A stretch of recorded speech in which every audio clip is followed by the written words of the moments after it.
এবার একটা ভালো খবর দিই আপনাদের মাঝে কয়েকদিন। হ্যাঁ, কোথায় শীত আমরা প্রশ্ন করছিলাম ঠিকই, কিন্তু আজ থেকে তাপমাত্রা কমছে। আজ থেকে আবারও শীত উপভোগ করতে পারবে রাজ্যবাসী। তবে পশ্চিমী ঝঞ্ঝায় শীতে বাধা, আগামী সপ্তাহে তাপমাত্রা ফের বাড়বে।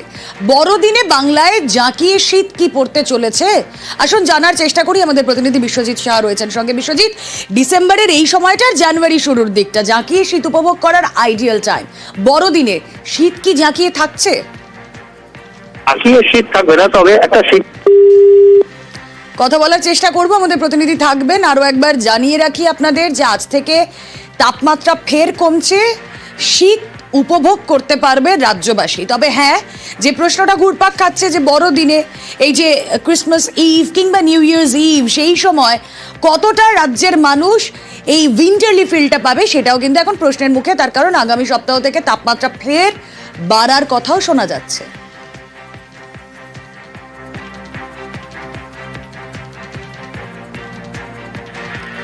বিশ্বজিৎ শাহ প্রতিনিধি রয়েছেন আমাদের সঙ্গে, আবারও যোগাযোগ করতে পেরেছি আমরা। বিশ্বজিৎ, ক্রিসমাস ইভ কিংবা নিউ ইয়ার্স ইভ, এই যে সময়টা ফেস্টিভ সিজনটা, সেই সময় কি জাঁকিয়ে শীত উপভোগ করা যাবে? আপাতত বড়দিনের যে পূর্বাভাস রয়েছে তাতে জাঁকিয়ে শীতের সম্ভাবনা নেই, অর্থাৎ কনকনে ঠান্ডা থাকবে না, তবে শীতের একটা আমেজ থাকবে। সকাল এবং সন্ধ্যেবেলায় যে শীতের আমেজ সেটাতে বড়দিনে উপভোগ করা যাবে। তবে তাপমাত্রা যে কারণে বেড়েছিল, যে পশ্চিমী ঝঞ্ঝা এবং অন্যদিকে নিম্নচাপের ফলে জলীয় বাষ্প ঢুকছিল পরোক্ষ প্রভাবে, তার ফলে তাপমাত্রা যেমন বেড়েছিল সেই তাপমাত্রাটা কমবে। সর্বনিম্ন তাপমাত্রা ইতিমধ্যেই 2-3 ডিগ্রি কমেছে, কোথাও কোথাও আরো 1-2 ডিগ্রি কমতে পারে। তবে আবার বুধবার বৃহস্পতিবারের মধ্যে তাপমাত্রা আবার বাড়তে পারে, আরো 2 থেকে 3 ডিগ্রি সেলসিয়াস বাড়তে পারে। অর্থাৎ জমিয়ে শীত ঠিক জাঁকিয়ে শীতের পরিস্থিতি না হলেও একটা শীতের আমেজ থাকবে আগামী সপ্তাহে। এবং তার পরপর পশ্চিমী ঝঞ্ঝা আসছে, আর এই পশ্চিমী ঝঞ্ঝার কারণে উত্তর পশ্চিমের যে শীতল হাওয়া, সেই অবাধ শীতল হাওয়া আসার সম্ভাবনা আগামী সপ্তাহে কম। তাই বড়দিনে জাঁকিয়ে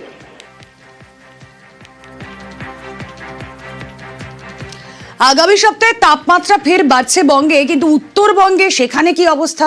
শীত কতটা উপভোগ্য সেখানে জানার চেষ্টা করি। প্রতিনিধি পার্থপ্রতিম রয়েছেন সঙ্গে। দার্জিলিং এ তুষারপাতের একটা সম্ভাবনা শোনা যাচ্ছে। সার্বিকভাবে উত্তরবঙ্গের ছবিটা কি আবহাওয়ার? দেখো, সকাল থেকে কিন্তু বেশ কনকনে ঠান্ডা রয়েছে গোটা পাহাড় জুড়ে। দার্জিলিং, কার্শিয়াং, কালিম্পং, মিরিক সর্বত্রই কিন্তু ঠান্ডার প্রভাব রয়েছে। এবং দার্জিলিং একটি পর্বত এলাকা, অর্থাৎ সান্দাকু ফালুটে কিন্তু আবারও তুষারপাতের সম্ভাবনা। স্বাভাবিক প্রচুর পর্যটক এই মুহূর্তে পাহাড়ে রয়েছেন। একই তো বর্ষর বিদায় এবং নতুন ইংরেজি নববর্ষকে স্বাগত জানাতে প্রচুর পর্যটক কিন্তু এই মুহূর্তে পাহাড়ে ভিড় কিনছেন। বিশেষ করে সান্দাকপুতে যেহেতু বরফ পড়ার একটা আভাস আবহাওয়া দপ্তর থেকে জানানো হয়েছে, স্বাভাবিকভাবে প্রচুর পর্যটক এই মুহূর্তে অপেক্ষা রয়েছে যে কবে আবার তুষারপাত হবে সান্দাকপুতে। আর সান্দাকপুতে তাপমাত্রা কিন্তু এই মুহূর্তে 2 ডিগ্রিতে এবং দার্জিলিং 7 থেকে 8 ডিগ্রি আশপাশে রয়েছে। কালিম্পং এ 9 থেকে 10 ডিগ্রির মধ্যে রয়েছে। সমতলে যদি আমরা আসি তাহলে শিলিগুড়ি থেকে শুরু করে একেবারে রায়গঞ্জ কিংবা বালুরঘাট থেকে কোচবিহার সর্বত্র কিন্তু ঠান্ডার একটা প্রভাব রয়েছে। যদিও তাপমাত্রা খানিকটা সর্বনিম্ন তাপমাত্রা গতকালের চাইতে কিন্তু 1-2 ডিগ্রি খানিকটা বেশি, তবে ঠান্ডার প্রভাব থাকে গোটা উত্তরবঙ্গ জুড়ে। বিশেষ করে পাহাড়ে যেহেতু দার্জিলিং এর সান্দাকু এবং খড়গপুর তুষারপাতের পূর্বাভাস রয়েছে, স্বাভাবিকভাবেই উচ্ছ্বসিত পর্যটকরা। বেশ। মা শারদার জন্মোৎসব বেলুড় মঠে পালিত হচ্ছে। মা শারদার জন্মোৎসব, ভোর থেকে বিশেষ প্রার্থনা, সকাল থেকে বেলুড় মঠে ভক্তদের ভিড়। আমরা জয়রামবাটির ছবি আপনাদেরকে দেখাচ্ছি এই মুহূর্তে। মা শারদার জন্মোৎসবে জমজমাট জয়রামবাটি। কথা বলবো আমাদের প্রতিনিধি দেবব্রত এই মুহূর্তে রয়েছেন সঙ্গে। দেবব্রত, জয়রামবাটি সকাল থেকে ছবিটা ঠিক কি মা শারদার জন্মোৎসবকে কেন্দ্র করে? একেবারে দেখো, সকাল 4:30 শুরু হয়েছে মঙ্গল আরতি, তারপরেই 7টার সময় একটি বর্ণাঢ্য শোভাযাত্রা। এলাকার হাজার হাজার পুণ্যার্থী তারা ভিড় জমিয়েছিলেন, এলাকার মানুষ ভিড় জমিয়েছিলেন, দূর দূরান্ত থেকে ভক্তরা এসেছেন মায়ের এই জন্মভূমিতে, অর্থাৎ এই তার পুণ্যভূমিতে। সকাল থেকে সেই বর্ণাঢ্য শোভাযাত্রা ফিরে আসে। বিকেল 5:20 রয়েছে মায়ের সন্ধ্যারতি। তার আগে রয়েছে সকাল, যেমনটা জানাচ্ছেন এখানে সকাল 7টার সময় বিশেষ পুজো পাঠ রয়েছে মায়ের এই জন্মতিথি উপলক্ষে। অর্থাৎ 172তম জন্ম জয়ন্তী সারদা আমার যেমনটাই জানতে পারা যাচ্ছে 1853 সালে 22শে ডিসেম্বর অর্থাৎ এই আজকের দিনে তিনি জন্মগ্রহণ করেছিলেন বাঁকুড়া জেলার এই জয়রামবাটির পূর্ণভূমিতে। দরিদ্র একটি ব্রাহ্মণ পরিবারে তিনি জন্মগ্রহণ করেছিলেন। পিতা রামচন্দ্র মুখোপাধ্যায় এবং মা শ্যামা সুন্দরী দেবী তাদের ঘরেই মা জন্মগ্রহণ করেছিলেন। তারপর থেকেই তিনি এখানেই থাকতেন। এখানেই তার বিবাহ হয়েছিল রামকৃষ্ণ দেবের সঙ্গে। এখানেই তিনি ছোট থেকে বড় হয়েছিলেন। সেই পবিত্র জন্মভিটে পরবর্তীকালে রামকৃষ্ণ মিশনের তত্ত্বাবধানে আসে। তখন থেকেই মায়ের এই জন্মদিন, জন্ম জয়ন্তী উৎসব পালন করা হয় মহা সমারোহের মধ্য দিয়ে। আজও অতটা হয়নি। সকাল থেকে উচ্চ পড়া ভিড় দর্শনার্থীদের এবং পুণ্যার্থীদের। সকাল থেকে বিভিন্ন সাংস্কৃতিক অনুষ্ঠান রয়েছে, ভক্তিমূলক অনুষ্ঠান রয়েছে। দূর দূরান্ত থেকে মানুষ এসেছে। বেশ, দেবব্রত আমাদের নজর থাক। আজকে মায়ের জন্মতিথি পূজা উপলক্ষে আজকে আমরা এখানে এসেছি। এটা আমাদের চরম সৌভাগ্য। উনি না টানলে আজকে আমাদের এখানে আসা কোনোভাবে সম্ভব না। এত সুন্দর, এত সুষ্ঠুভাবে দর্শন, কোনো রকম কোনো অসুবিধা নেই। এটা সব থেকে বড় পাওনা আমাদের।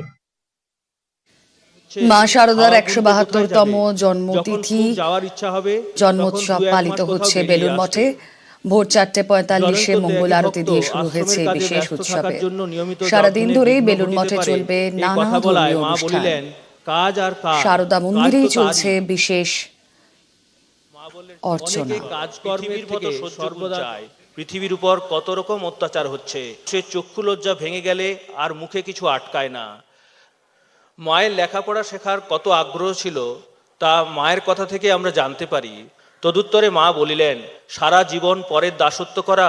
সময় কোয়ালপাড়া একদিন নিবেদিতা স্কুলে জনৈক আরেকদিন জনৈক ভক্ত কন্যাকে শ্রীমা বলছেন, তুমি কারোর কাছে কিছু চেও না। মাথায় উঠে অহংকারী ঘর, গাছ পাথর ভেবে নানা অশান্তি।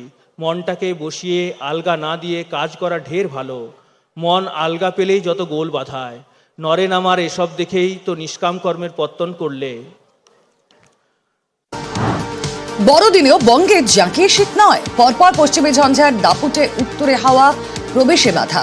আপাতত তাপমাত্রা কিছুটা কমলেও আগামী সপ্তাহে 2 থেকে 3 ডিগ্রি সেলসিয়াস বাড়তে পারে সর্বনিম্ন তাপমাত্রা। আপাতত শীতের আমেজ থাকলেও এখনই জাঁকিয়ে শীতের সম্ভাবনা নেই, জানালো আলিপুর আবহাওয়া দপ্তর। আজও দার্জিলিংয়ে তুষারপাতের সতর্কতা। উত্তরের 5 জেলায় ঘন কুয়াশার সতর্কতা।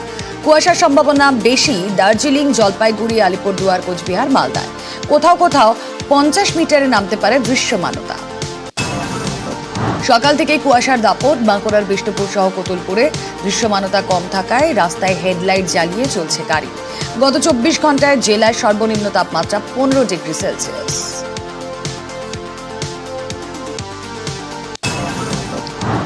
মা ফ্লাইওভারে দুর্ঘটনা। সকালে ফ্লাইওভার থেকে ছিটকে পড়ে দুজনের মৃত্যু। বেলেঘাটা থেকে ধর্মতলাগামী ফ্লাইওভারে পরম আইল্যান্ডের কাছে দুর্ঘটনা। বাইক চালানোর সময় নিয়ন্ত্রণ হারিয়ে ডিভাইডারে ধাক্কা লেগে ছিটকে পড়েন দুজন।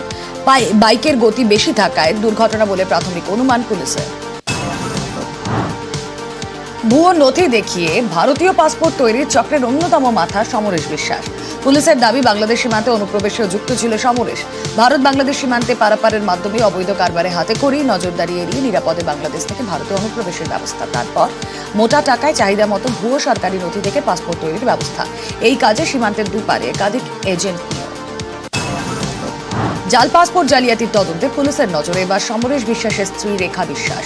পুলিশের অনুমান, স্বামী স্ত্রী দুজনে মিলেই পাসপোর্ট জালিয়াতি করত। তদন্তকারীদের দাবি, পাসপোর্ট জালিয়াতি নিয়ে ধরপাকড় শুরু হতেই সস্ত্রীক বাংলাদেশে গা ঢাকা দেয় সমরেশ। কোরিয়ার হিসেবে কাজ করতেন রেখা। বিভিন্ন পোস্ট অফিস, পাসপোর্ট সেবা কেন্দ্রে যাতায়াত ছিল তার।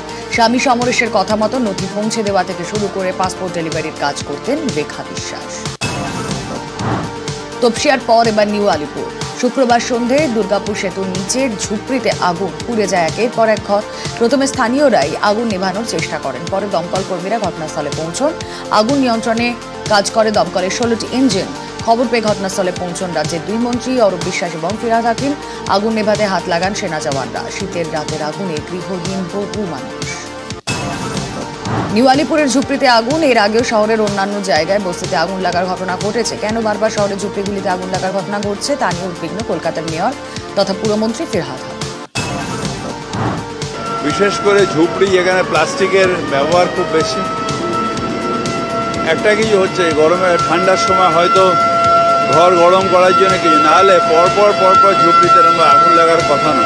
ব্রিজের পাশে একটা রেলের জায়গা, এখানে ওই ঝুপড়িগুলো পড়ে কবে রয়েছে এটা আমারও জানা নেই। তো কতজন থাকছে এটা বলা মুশকিল, কিন্তু কেউ ভেতরে ছিল না। দমকল বাহিনীও পৌঁছে গেছে, সেনাবাহিনী যারা এই পাশের ক্যাম্পে তারাও এসেছিল, দেখেছে ভেতরে কোনো লোকজন নেই। রাজ্যের প্রাক্তন খাদ্যমন্ত্রী জ্যোতিপ্রিয় মল্লিক হলেন দুর্নীতির গঙ্গাসাগর। নদীর শাখা প্রশাখা যেমন সাগরে মেশে, তেমনি দুর্নীতিকারীদের গন্তব্যস্থল ছিলেন তিনি। রেশন দুর্নীতি মামলায় অভিযুক্ত জ্যোতিপ্রিয়র জামিনের বিরোধিতা করে আদালতে দাবি ইডি। জ্যোতিপ্রিয়কে দুর্নীতির রিং মাস্টার বলেও দাবি। আড়াল থেকে রেশন দুর্নীতির কলকাঠি নেড়েছেন প্রাক্তন মন্ত্রী। রেশন দুর্নীতির টাকা ঢুকেছে তার 3 সংস্থায়। অ্যাকাউন্টও খোলা হয়েছে জ্যোতিপ্রিয়র পরিচিতদের নিয়ে, দাবি ইডি। সিবিআই হেফাজতে থাকাকালীন খাওয়া দাওয়া বন্ধ করে দিয়েছিলেন নিয়োগ দুর্নীতি মামলায় অভিযুক্ত সুজয় কৃষ্ণ ভদ্র। খেতে চাইছেন না ওষুধও, তার সুগার বেড়েছে। শনিবার আদালতে এই কথা জানান কেন্দ্রীয় তদন্তকারী সংস্থার আইনজীবী। এমন অবস্থায় তাকে আর হেফাজতে নিতে চাইছে না সিবিআই। সুজয় কৃষ্ণকে 14 দিনের জেল হেফাজতের নির্দেশ আদালতে। ভেঙে দেওয়া হলো অজয় এডওয়ার্ডের হামরো পার্টি, মুছে ফেলা হলো প্রতীক, খোলা হলো পতাকা। 26-এর বিধানসভা ভোটের আগে কি তাহলে পাহাড়ের রাজনীতিতে নয়া মোড়? 2021-এর নভেম্বরে পাহাড়ে হামরো পার্টি তৈরি করেন অজয় এডওয়ার্ড। পাহাড়ে এবার নয়া রাজনৈতিক দল গড়ার ইঙ্গিত দিলেন অজয়। রবিবারই দার্জিলিংয়ের জিমখানা হলে আত্মপ্রকাশ অজয়ের নতুন রাজনৈতিক দলে। पॉलिटिकल मंच जो गोरखा जाति का एकीकरण, जो क्षेत्र का एकीकरण के लिए एक पॉलिटिकल प्लेटफॉर्म तैयार हो रहा है। जाति एकीकरण का ये जो हम लोग का ये मांग है, long pending views of the Gorkha people, इसका लिए हमरो पार्टी पूर्ण समर्थन कर रहा है। ये नया प्लेटफॉर्म को, नया मंच है, इसको हम लोग समर्पण करके हम लोग का पार्टी फ्लैग इसका साथ विलय हो रहा है।